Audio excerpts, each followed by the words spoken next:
Bili tayo ngayon dito sa parlor.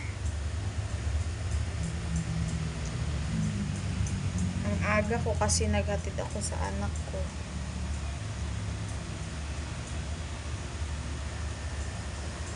Guys, dito tayo sa parlor. Punta na kayo dito.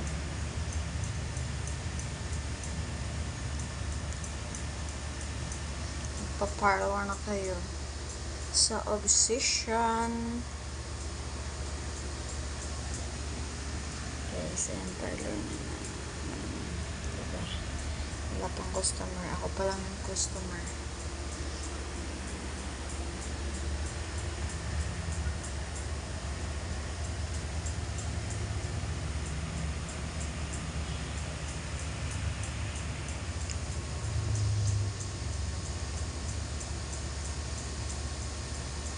Cute nga tayo. Grabe kalaki ng pimples ko.